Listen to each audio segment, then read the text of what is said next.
ሰላም አፍሪካ ሰላም ኤርትራ ሰላም ኢትዮጵያ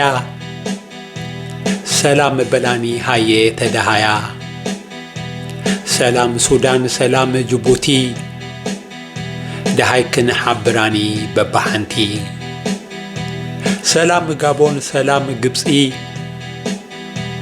አስማዓኒ ናይ ሰላም ድምፂ ሰላም ሞሮኮ ሰላም አንጎላ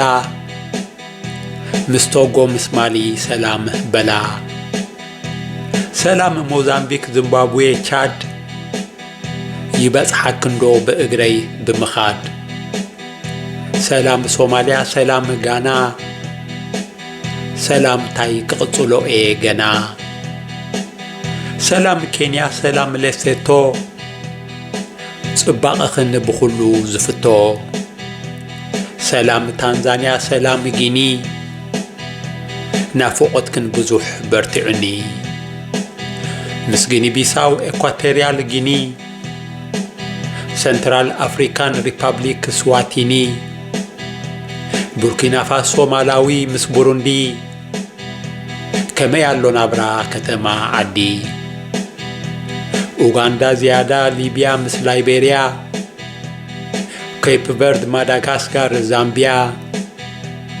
ካሜሩን ኒጀር ምስ ናይጄሪያ ቤኒን ኮሞሮስ ሴይሸልስ አልጄሪያ ሴራሊዮን ሴኔጋል ምስ ጋምቢያ ሰላም ሰላም በላ ሃዬ ተደሃያ ዲሞክራቲክ ሪፐብሊክ ኦፍ ኮንጎ ሪፐብሊክ ኦፍ ዘ ኮንጎ ደቡብ አፍሪካ ደቡብ ሱዳን ሞሪቴኒያ ሳው ቶሜ ኤንድ ፕሪንስ ሞሪሸስ ናሚቢያ አይቨሪ ኮስት ቱኒዚያ ሩዋንዳ ቦትስዋና ንኩልኽን ይምነ ሰላም ጥዕና ሰላም ኩልኽን ሃገራት አፍሪካ ተሰማማዓ ተሓጋገዛ ምእንቲ ደቃ ምዕባለ ስልጣነ ግበሩኦ ስንቃ ሰላም ይኹን ናይ ኩላትክን ቋንቋ ሰላም ይኹን ናይ ኩላትክን ቋንቋ